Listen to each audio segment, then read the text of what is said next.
इसको देख के थोड़ा सा कुछ लगा क्या रिलेटेबल, कि हम केमिस्ट्री को जितना सोचते हैं ईजी होती है बट एक्चुअल में उसके अंदर बहुत कुछ है। हम कोई अपने रूट पे, कोई मकसद पे जा रहे हैं तो बहुत सारी रुकावटें आएगी, लेकिन आपको उन सबको ओवरकम करके कंसिस्टेंटली अपना जो एम है तो वो पूरा का पूरा फुलफिल करना है। तो इन चैप्टर्स को भूल के भी नहीं छोड़ना। हेलो स्टूडेंट्स, कैसे हो आप सब, क्या हाल चाल? I hope you all are doing great. तो स्टूडेंट्स, आज का सेशन का थंबनेल देख के आप लोगों को आइडिया लग ही गया होगा, और अगर आप लोग ये वीडियो देख रहे हो तो मतलब आप लोग ढूंढ ही रहे थे कुछ ऐसा सेशन का जिससे आपको इंपॉर्टेंट हाईलाइटेड पार्ट पता चल जाए, और ऐसा पार्ट जो आपके लिए इंपॉर्टेंट इतना नहीं है, आप उस चैप्टर को बहुत रिलैक्सेशन वे में पढ़ सकते हो। तो आज हम उसी का डिस्कशन करने वाले हैं, और इसको देख के थोड़ा सा कुछ लगा क्या रिलेटेबल, कि हम केमिस्ट्री को जितना सोचते हैं ईजी होती है बट एक्चुअल में उसके अंदर बहुत कुछ है, बहुत सारे कॉन्सेप्ट है, बट इस चीज़ को हम रिवर्स भी कर सकते हैं अगर हमें proper guidance, proper suitable knowledge, proper revision, proper test series हो जाए तो।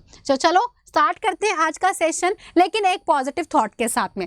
There are plenty of difficult obstacle in your path, don't allow yourself to become one of them. तो बच्चों, बहुत ज़्यादा ना जब हम कोई अपने रूट पे, कोई मकसद पे जा रहे हैं तो बहुत सारी रुकावटें आएगी, लेकिन आपको उन सबको ओवरकम करके कंसिस्टेंटली अपना जो एम है तो वो पूरा का पूरा फुलफिल करना है। चलते रहो, काम करते रहो, और जो आप चाहोगे, जैसा चाहोगे, आपका ड्रीम IIT, आपका ड्रीम NIT आपके सामने होगा। लेकिन उसके लिए थोड़ी सी कंसिस्टेंसी रखनी है, क्योंकि देखो हार्ड वर्क सभी कर रहे हैं।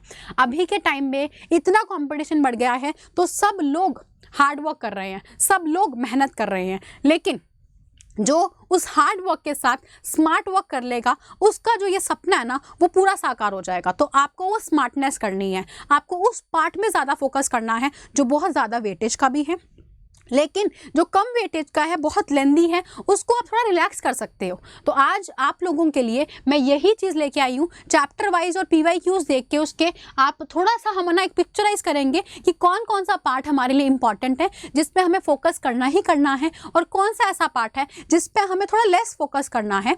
और बताऊंगी लेस फोकस का मतलब क्या होता है, अभी सेशन में बताएंगे। तो बच्चों, सबसे पहले तो आप देखो, आपके कुछ चैप्टर्स हैं जो मैंने यहाँ पे लिस्ट आउट करी है। आपका जैन का जो 2024 का अटेम्प्ट था उसके अंदर ये क्वेश्चन है, 2023 के, 2022 के, ये आपके क्वेश्चंस यहाँ पर किस तरीके से पिक्चराइज हुए हैं वो हमने यहाँ पे लिखा है, सारे के सारे शिफ्ट्स के। ठीक है, तो सबसे पहले तो आप देखो मोल कॉन्सेप्ट। मोल कॉन्सेप्ट सबसे पहले बेसिक चैप्टर है, इसको भूल के भी छोड़ना नहीं है आपको। ये वाला चैप्टर करने से आपका पूरा फिजिकल जो है ना उसका बेस टिका हुआ है मोल कॉन्सेप्ट पे। यानी कि ये कुछ चैप्टर जैसे मोल कॉन्सेप्ट हो गया, केमिकल बॉन्डिंग हो गया, कोऑर्डिनेशन हो गया, GOC हो गया। पर जो ये वाले चैप्टर्स आपके बेस चैप्टर्स है, कोऑर्डिनेशन फिर भी हम इन सेंस मतलब कह सकते हैं कि बेस चैप्टर नहीं है, कोऑर्डिनेशन बाकी चैप्टर से लिंक्ड है, ऑल्दो ये इंपॉर्टेंट चैप्टर है, लेकिन ये चैप्टर्स जो है ना आपके, ये बेस चैप्टर्स है। इन चैप्टर्स को करने के बाद आपके जो आने वाले चैप्टर्स हैं वो आपके लिए बहुत ईजी हो जाएंगे। ठीक है, तो इन चैप्टर्स को भूल के भी नहीं छोड़ना, चाहे कम वेटेज के भी क्यों ना हो, आपको इन चैप्टर्स को प्रॉपर अच्छी तरीके से समझना है, क्योंकि ये वाले चैप्टर्स से आगे वाले चैप्टर्स आपके ईजी होने वाले हैं। केमिकल बॉन्डिंग से आपका GOC ईजी हो जाएगा, और GOC अगर आपका अच्छा हो गया तो आपके ऑर्गेनिक के सारे चैप्टर्स अच्छे हो जाएंगे, क्योंकि ऑर्गेनिक के सभी चैप्टर्स में ये कॉन्सेप्ट ऑफ GOC आपका लगता है। ठीक है, तो इसीलिए ये कर लेना। तो ये सारे चैप्टर्स आपके इंपॉर्टेंट है। कोऑर्डिनेशन कंपाउंड्स हो गया, तो इसका पार्ट बहुत इजी जाता है इनऑर्गेनिक का। लर्न करने वाला भी कुछ नहीं है इसके अंदर, कोऑर्डिनेशन में इतना ज़्यादा है ना। जो नॉमेनक्लेचर है वो वाला पार्ट हो गया आपका, या फिर जो आइसोमेरिज्म वाला पार्ट हो गया वो इजी पार्ट है इसका। उसके बाद जो आपके अलग अलग तरीके की CFT हो गया, PBT हो गया, ये लग रहा है। तो यहाँ कोऑर्डिनेशन बहुत ईजी चैप्टर प्ले करता है, तो इसको आपको स्किप नहीं करना है। आज हम केमिस्ट्री की स्पेशली बात करेंगे ताकि आपको केमिस्ट्री का हाईलाइट मिल जाए, कौन कौन से चैप्टर्स आपके इंपॉर्टेंट है। और जो दूसरे चैप्टर्स है जैसे कि देखो आप अल्कोहल फिनॉल ईथर, ये इंपॉर्टेंट चैप्टर है। इसकी वेटेज अगर आप देखोगे तो 13 जो है वो जैन में आए थे, 7 to 10 जो है जैन अप्रैल अटेम्प्ट के आए थे 2023 के। तो यहाँ के क्वेश्चन अच्छे आते हैं। GOC तो भाई भूल के भी मत छोड़ लेना, मैं फिर बता रही हूँ। GOC को अच्छी तरीके से कंप्लीट कर लो, क्योंकि इसकी वेटेज भी अच्छी खासी है, और ये है भी बहुत इंपॉर्टेंट चैप्टर आपके कंप्लीट ऑर्गेनिक के लिए। एल्डिहाइड कीटोन और कार्बोक्सिलिक एसिड को देखेंगे तो यहाँ पर ना 11 क्वेश्चन है। बच्चों, ये वाला चैप्टर बहुत लंबा चैप्टर है, लेकिन इसके क्वेश्चंस आते हैं, इंपॉर्टेंट चैप्टर है।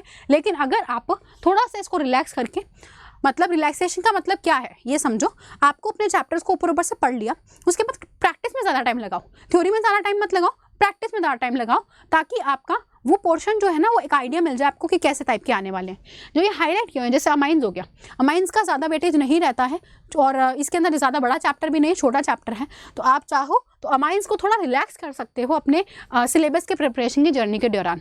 ऐसे थर्मो और इक्विलिब्रियम है, थर्मोडायनेमिक्स और इक्विलिब्रियम, इन दोनों चैप्टर से भी क्वेश्चंस जो है इनके कंटेंट के अकॉर्डिंगली बहुत कम आते हैं, इसीलिए इन चैप्टर्स को भी आप रिलैक्स कर सकते हो।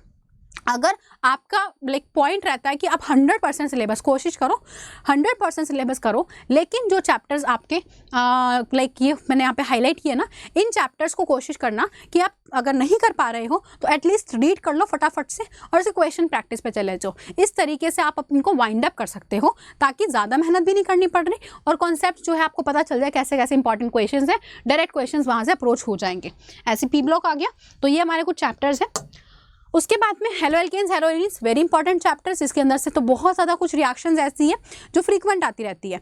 आप लोग मुझे बताना किसी को अगर चाहिए ऐसा सेशन, तो मैं एक पर्टिकुलर सेशन ले आऊँगी जिसमें हम प्रॉपरली आपके इंपॉर्टेंट क्वेश्चंस की और नेम रिएक्शंस की लेके आएंगे। तो मुझे कमेंट सेक्शन में ज़रूर बताना कि आपको ऐसा सेशन चाहिए या नहीं। देन हाइड्रोकार्बन्स इंपॉर्टेंट है, जो बायोमॉलिक्यूल्स लेस इंपॉर्टेंट है। आई नो जो मैथ्स वाले स्टूडेंट्स होते हैं उनको ना बायोमॉलिक्यूल्स चैप्टर जो हार्ड लगता है, काफ़ी क्रैमिंग लगती है, तो अगर आप इसको स्किप करने का सोच रहे हो कोई इशू की बात नहीं है, बट सुपरफिशियली मैंने कहा ना उसके कुछ क्वेश्चन जो है जैसे टाइप ऑफ लिंकिंग हो गई, ये फिक्स क्वेश्चन होते हैं जो बायोमॉलिक्यूल्स में आते हैं। ये बताइए सुक्रोज में कौन सा लिंक हो गया, वैसा question.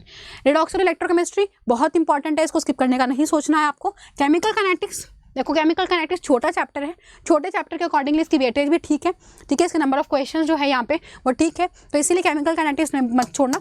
D and F block जो है, D and F block elements, ये चैप्टर जो है ये भी अपना इंपॉर्टेंट रोल प्ले कर रहा है।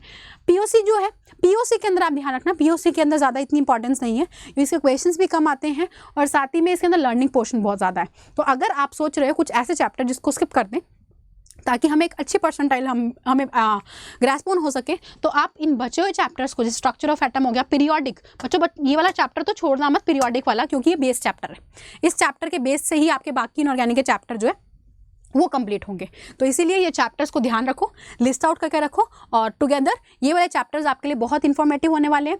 Do let me know in the comment section कि आपको क्या वो वाले क्वेश्चंस जो हर चैप्टर में से फिक्स बने हुए क्वेश्चंस होते हैं उसका सेशन भी चाहिए, तो मैं वो भी लेके आ जाऊँगी आपके लिए। और इसको सेव कर लेना और ध्यान रखना, फोकस करना कि हमें हार्ड वर्क के साथ साथ स्मार्ट वर्क करना है, ताकि जो चैप्टर हमारे इंपॉर्टेंट है उस पर ज़्यादा फोकस करें, जो लेस इंपॉर्टेंट चैप्टर है उस पर थोड़ा कम फोकस करेंगे, ताकि जितने क्वेश्चन आते हैं वो उतने बन जाए हमसे। तो टुगेदर हमारा ड्रीम जो है ना, जो to get that top most IIT और NIT, वो तभी पूरा आ पाएगा जब हार्ड वर्क के साथ साथ आप स्मार्ट वर्क करेंगे। सो मिलते हैं नेक्स्ट सेशन में, till then bye bye, see you all and good luck.